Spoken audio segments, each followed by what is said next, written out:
بسم اللہ الرحمن الرحیم۔ آج کا مسئلہ جو ہم نے لکھا ہے بورڈ پر وہ یہ ہے کہ کرسی پر نماز پڑھنے والوں کے لیے کچھ ضروری مسائل۔ سب سے پہلے یہ بات یاد رکھیں کہ شریعت میں 3 طریقوں سے نماز ادا کرنے کا ذکر ہے: کھڑے ہو کر، عذر کی صورت میں زمین پر بیٹھ کر یا لیٹ کر۔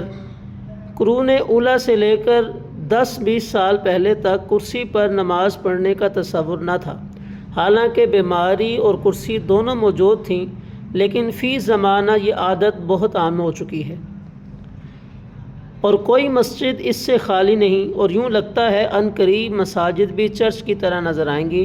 اللہ اس وقت سے بچائے، آمین۔ کرسی پر نماز انتہائی مجبوری کی صورت میں ہی پڑھی جائے اور حتی الامکان کھڑے ہو کر یا زمین پر بیٹھ کر نماز پڑھی جائے۔ بہرحال کسی کرسی پر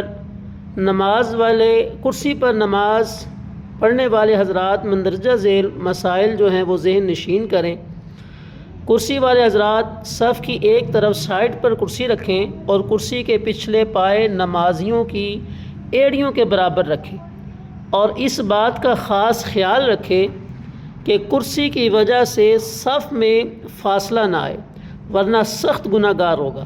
جو شخص سجدہ نہیں کر سکتا اس پر قیام اور رکوع فرض نہیں، یعنی کھڑے ہو کر قیام اور رکوع کرنا اس پر فرض نہیں، لہٰذا ایسا شخص بیٹھ کر ہی نماز پڑھے، پیچھے کرسی رکھ کر کھڑا ہونے کی ضرورت نہیں۔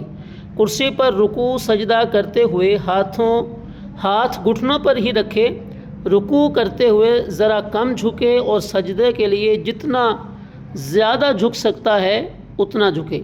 اگر کرسی پر ٹیک لگا کر سو گیا اور اعضاء ڈھیلے پڑ گئے تو وضو ٹوٹ جائے گا۔ نماز کے بعد اپنی کرسی اٹھا کر ایک جگہ پر رکھیں۔